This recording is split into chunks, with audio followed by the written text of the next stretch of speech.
11. Sí, solamente un versículo. Amén. La palabra de Dios la leemos en el nombre del Padre, del Hijo y del Espíritu Santo. Amén. Y esto erais algunos, mas ya habéis sido lavados. 6.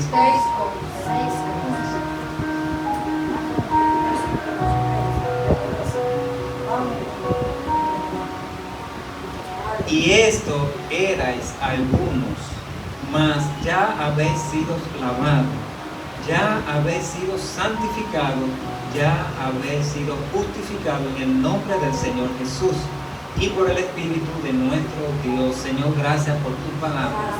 Pido, Señor, que tú hables nuestra vida conforme, Padre, a la necesidad de cada corazón. Señor, en el nombre de Jesús, desatamos una palabra de parte tuya, Padre Santo, para cada uno de nosotros, Padre Santo, que tú ministres, Padre, que tú prediques a través de mí, Señor, en el nombre de Jesús. Amén. Gloria a Dios. Pueden sentarse. El tema que le he puesto a este mensaje, la esperanza del Evangelio. El Evangelio no solamente revela el pecado del ser humano, sino que también ofrece la solución divina. Dios no deja al pecador en su condición caída, sino que le brinda perdón, restauración y una nueva vida en Cristo. El Evangelio reconoce la realidad del pecado. Aquí nosotros podemos ver en el contexto de este pasaje de Corintios, de 1 Corintios, y aquí nosotros podemos ver que los corintios estaba sucediendo algo, por ejemplo, que ustedes saben que en ese pueblo eran unos pueblos paganos y ellos habían venido de ese mundo de fornicación, de idolatría, de inmundicia. Ya ustedes saben, todos sus pecados, vamos a decir, del bajo mundo. Y Pablo aquí les recuerda de dónde Dios los sacó, porque a veces es muy fácil nosotros pararnos aquí. Quizás hemos recibido una educación de padres que han instruido a sus hijos por el buen camino, y quizás si no haya sido en el Evangelio, han recibido una educación, vamos a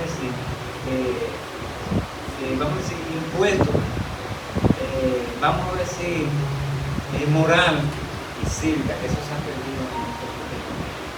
Y en aquellos tiempos, por ejemplo, cuando ellos tomaban el altar, ya cuando ellos veían una gente de tomar con lo que se hacía, ellos, como estaban de este lado, ya ellos querían, este hijo ya ustedes saben, y empezaban a hablar malas cosas de las personas ya que estaban en el mundo.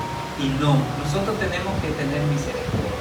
A veces cuando nosotros vemos una persona quizás que viene por la casada, nosotros conocemos que es quizá un drogadicto, quizá una persona que está mal vestida, y en fin, ya ustedes saben, a veces si viene por una calle nosotros queremos tomar la otra calle, porque es una persona que, vamos a decir, en el caso de nosotros, que se deja coger miedo horrible. Entonces a veces no es que uno quiere, a veces es la misma persona. Yo recuerdo que en Villabasta había un muchacho, que ese muchacho se hizo por tan mala voluntad del pueblo, que ya la gente cuando lo veían se trancaban y cerraban la puerta, y todo el mundo cerraba la puerta porque veía ya el despreciado. Pero aquí el apóstol Pablo le dice algo a estos hermanos, y les recuerda de dónde Dios los sacó, de la inmundicia, porque a veces nosotros vemos a las personas que están envueltas en el pecado, hermano, y déjenme decirles que son cadenas espirituales que el enemigo pone. Hay muchas personas que no quieren estar en el alcohol, no quieren estar en la droga, no quieren estar en esos pecados, y a veces ellos le piden al Señor, pero vemos que caen una y otra vez en esos pecados.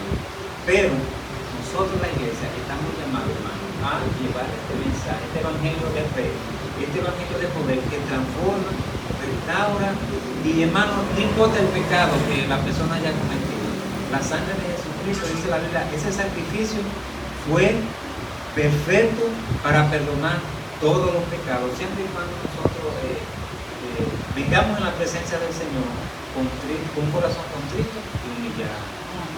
En estos tiempos hay muchas personas que no quieren humillarse en la presencia del Señor. A veces Dios tiene que permitir situaciones en nuestra vida para que nosotros vayamos a la presencia del Señor. Y allá en la presencia del Señor, entonces nosotros podamos presentarle nuestros problemas, presentarle nuestras peticiones, presentarle los deseos que tenemos en el corazón. Pero en las Sagradas Escrituras tenemos un principio bíblico que nosotros tenemos que cumplirlo para entonces Dios cumplir la otra parte. Por ejemplo, dice la Biblia, más buscar primeramente el reino de Dios y su justicia, y las demás cosas os serán añadidas. O sea, nosotros tenemos que buscar el reino y su justicia. Y cuando nosotros hagamos eso y lo hacemos con propósito, nosotros vamos a ver y nos vamos a dar cuenta que el Señor va a hacer grandes cosas en nuestra vida. Y muchas peticiones que a veces tenemos, que pensamos que son difíciles, Dios no las va a contestar, porque para Dios no hay nada imposible. Nuestra hermana Carmen hacía referencia del Salmo 139, de la omnipresencia del Señor. Hermano, mire, el hablarse de las cosas de Dios, mire, eso no cabe en una mente humana. Por ejemplo, a veces uno dice, bueno, pero que Dios no fue creado, que siempre ha existido. Hermano, nosotros sabemos ya que, por ejemplo, aquí en lo natural, que todo tiene una casualidad, que todo tiene un principio, que todo tiene un inicio. Pero cuando nosotros a veces investigamos un poco de ciencia, nosotros nos damos cuenta, hermano, mire, que dicen los científicos y están de acuerdo, que el universo tuvo un inicio.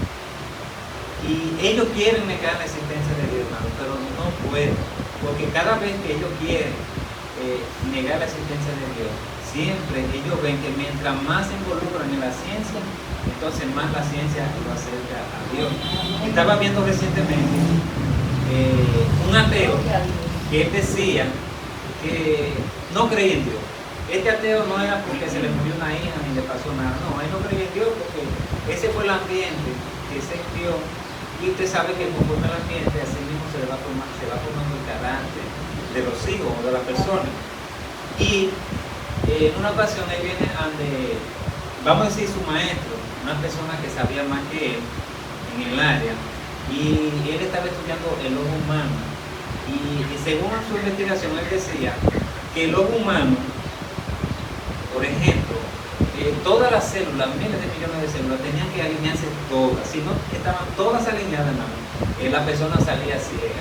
Y él decía, pero ¿cómo es posible que tantos millones de células puedan alinearse para que así entonces el ojo pueda ver a la perfección?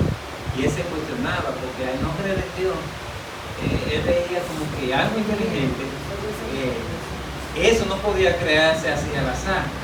Y le dice el maestro a él, mira ese vehículo que va pasando por ahí. ¿Tú crees que ese vehículo puede aparecer de la nada y venir así en esa forma que tiene puerta, tiene goma, que tiene motor, o sea, tiene todo lo necesario para que funcione? Entonces, y él le dice, así mismo es el ojo humano, necesita un creador. Bueno, y cuando el maestro le dice eso, entonces él se va a su casa y empieza a meditar. Y ahí entonces él pudo tener un encuentro personal con el Señor, porque entonces ahí él pudo decir, sí, verdaderamente tiene que haber un creador. Porque es como que dice, si usted va a una isla, en esa isla usted haya un edificio con puertas, ventanas, cristales, usted va a saber que ese edificio no se va a hacer de la nada. Entonces necesita un constructor. Entonces así mismo es la naturaleza, hermano. Todo lo que vemos fue creado por un Dios, hermano, que nos ama. Entonces aquí Pablo le dice, porque a veces nosotros con la palabra glorificamos a Dios, pero con nuestra lengua entonces maltratamos a nuestro prójimo, lo maldecimos, le decimos malas palabras, hermano. Y no tanto eso, a veces hasta uno en la misma familia vemos cómo los hijos no respetan a sus padres, vemos cómo la esposa no respeta a la esposa y viceversa, y vemos cómo el enemigo se mete en los hogares y trae división, porque las obras de la carne, que ya ustedes conocen, por ejemplo, ahí están los pleitos, la ira, la contienda, las disensiones, todas esas cosas las produce el enemigo con nuestros deseos.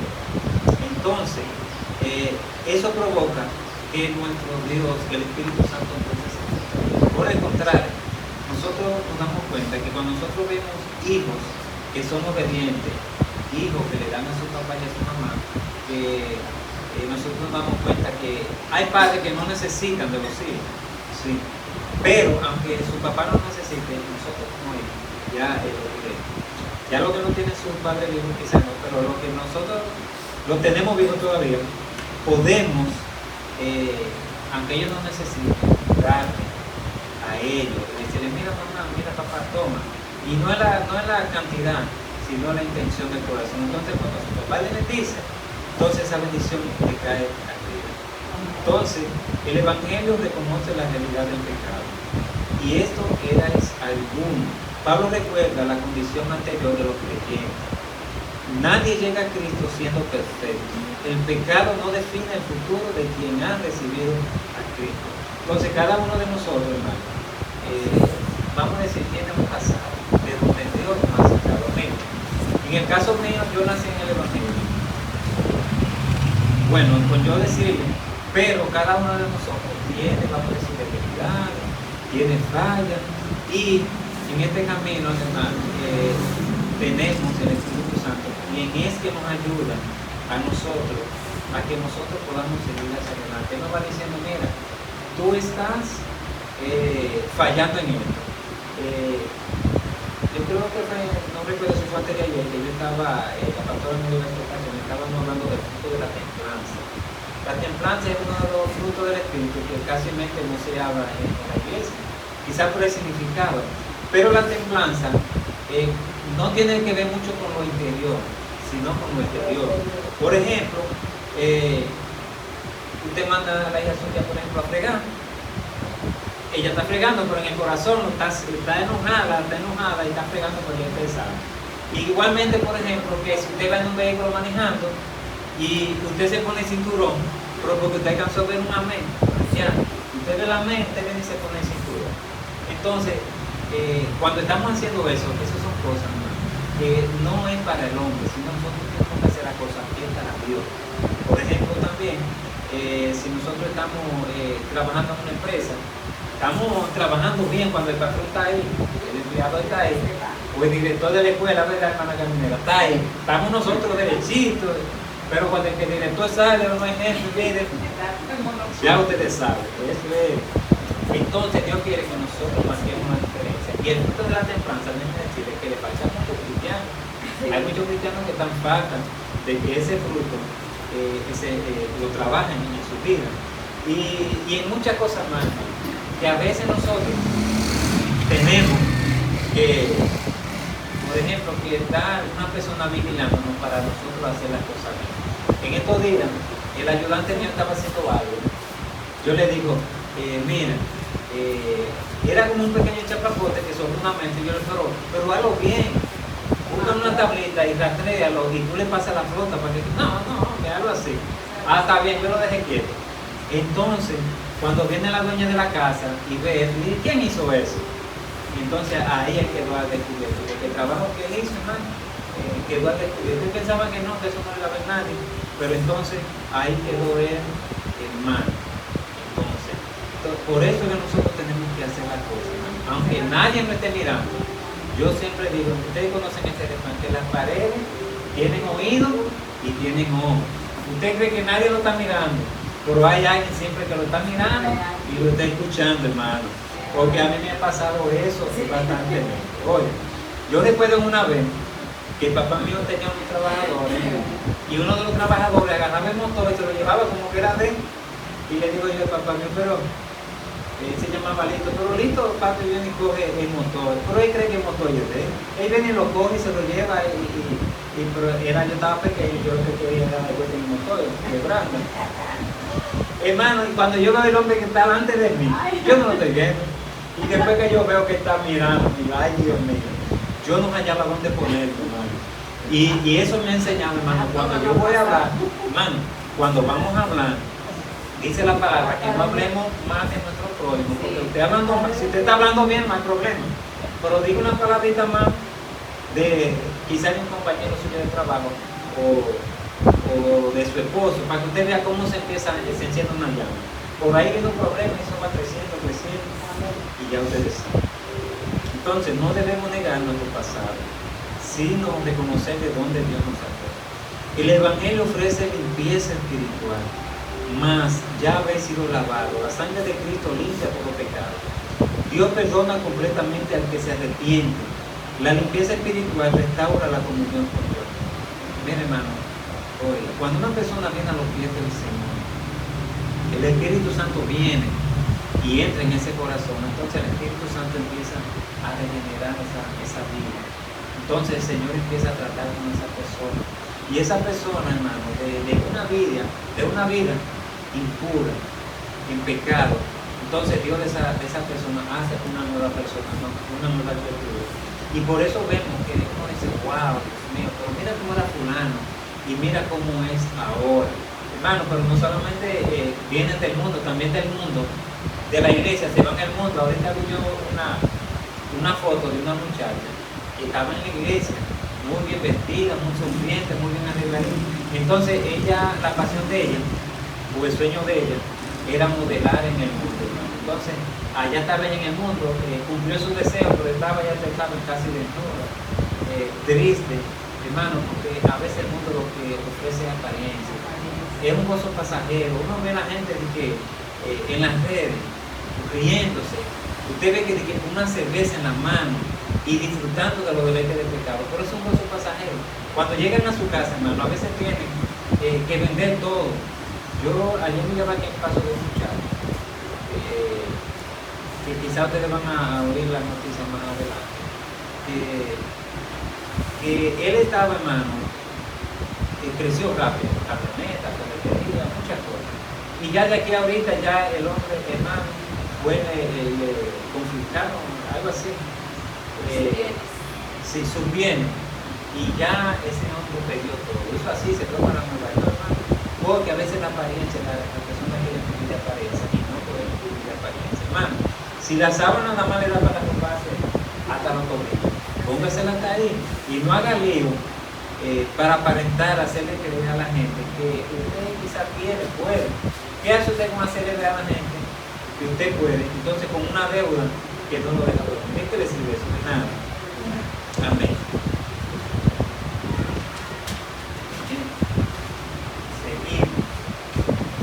Preocupe, que no puede ser muy intenso. El Evangelio produce santificación. Ya habéis sido santificados. Santificar significa apartar para Dios. La salvación implica una transformación progresiva. El Espíritu Santo obra en el creyente para transformarlo a Cristo. 1 Pedro 1, 15 al 16. Entonces, hermano, la meta del Espíritu Santo es santificarnos nosotros. Porque en cualquier momento nosotros podemos pasar de este mundo. Mire, hermano, la santidad de Dios, esa, hermano, que yo le decía, dice la palabra, que algunas estrellas y la luna, vamos a decir, no se comparan con la santidad y la majestad de Dios. Entonces nosotros, que somos sus hijos, somos llamados a ser santos. Porque dice la palabra, sin santidad, nadie verá al Señor. Hermano, y nosotros tenemos que pagar un precio. Es una cruz.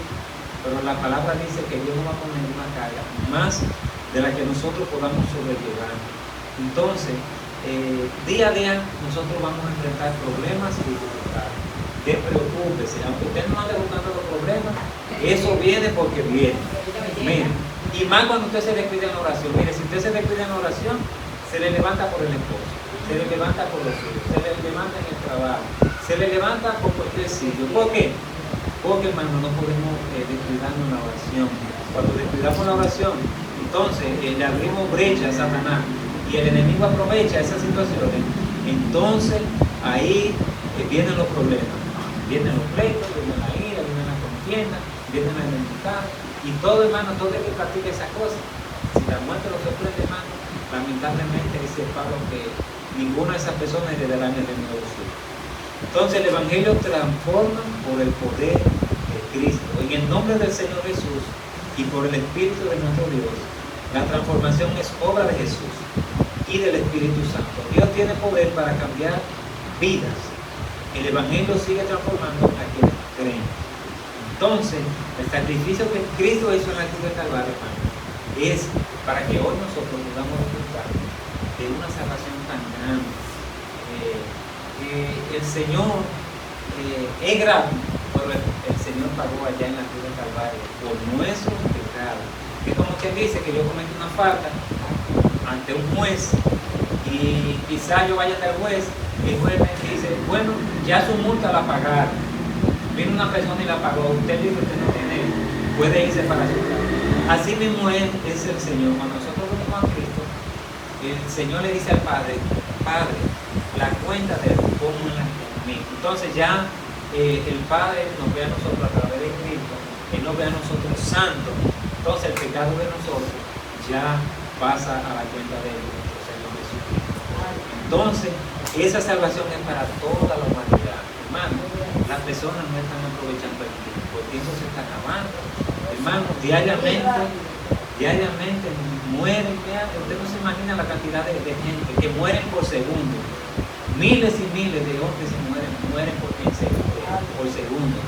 Y son menos los que entran al reino de los cielos. Y dice la Biblia que los perdidos son como los granos de arena del mar. Hermano, el infierno, hermano, eso es insaciable. Eso es gente que canga al infierno diariamente. Entonces, por el contrario, al cielo nadie quiere entrar. Porque la gente lo que está pendiente, por ejemplo, ay, me da vergüenza de que quizás en la escuela me digan, ¿y tú eres cristiana? Y hermano, mire, cuando ellos se lo digan así como para acá, lo digan, sí, yo soy cristiano para la gloria y la honra del Señor. Dígaselo con orgullo, porque a veces ellos vienen con su malicia, como para hacernos sentirnos opacanos. Hermano, por ahí usted se empantalona, y ahí usted aprovecha, sí, yo soy cristiano para la gloria y la honra del Señor. Porque la palabra dice que el que se avergüenza de Cristo aquí en la tierra, dice la palabra que en el día del juicio final Dios se va a avergonzar de él, delante de los ángeles y delante del Padre. Entonces, hermano, no se avergüence de Dios. Usted tiene que llevar su Biblia, hermano, llévela para la escuela, en el trabajo, lleve su Biblia. Hable de Cristo donde quiera que usted esté, hermano, y no le tenga miedo a nadie. Hermano, porque esta salvación, hermano, una salvación, dice la Biblia, ¿y cómo escaparemos si descuidamos una salvación tan grande? Ya nosotros que somos conocedores de la palabra de Dios, entonces que nosotros, en un momento dado, que hayan 2 o 3 amigos, porque hermano, el enemigo es astuto, y quizás él reúne varios amigos, y ahí ellos quieran burlarse, pero ahí usted aprovecha el escenario, y ahí usted le habla de Cristo. Cuando usted le habla de Cristo, hermano, usted lo enfrente, con poder y autoridad. Pero para eso, hermano, tenemos que irnos a la intimidad con el Padre, tenemos que orar. Hermano, tenemos que ayunar, de vez en cuando tenemos que ayunar, tenemos que vigilar. Hay muchos hermanos que tienen tiempo que no vigilan. Hermano, tenemos que estar en la brecha, porque de esa forma, hermano, dice la palabra, no se preocupen de lo que ustedes van a decir, porque en el momento le va a ser dado por el Espíritu Santo. Entonces, nosotros, ¿qué es lo que tenemos que hacer? Estar en la intimidad con el Señor, estar en la presencia del Señor, y así entonces Dios se va a glorificar en nuestra vida. Así que Dios le bendiga más. Para el domingo, hermana Caminera, traiga a su hija. Si el esposo quiere, hermano, traiga, convénzalo. Hermano, miren, la mujer tiene una labia para convencer a el esposo. Sí, no, miren. Él no lo va a convencer porque él escucha. Sí. Papi, yo quiero que usted me acompañe al pie. Mire, cuando Mari quiere algo, ella me convence de una vez. Yo nada más me río, yo, bueno, está bien, mamá. Pastor, yo quiero que me haga una oración por ella. También está durmiendo, está así. Y le dije a ella, oye, el primer paso vamos a ir a la iglesia, que hay que buscar de Dios. Y viene acá centrado, estar familiar, como dice. Sí. Pero hay que venir a la congregación. Entonces vamos a comenzar a llegar a la iglesia y tú vas a ver que Dios me va a librar de eso, para que ella le dañe el sueño con los estudios, por tanto sentado. Sí. No, eso. Pero eso le sirve, por ejemplo, ya para cuando ella vuelva y retome los estudios, ya va a tener conocimiento. Sí, mira, por ejemplo, el teléfono, tener cuidado con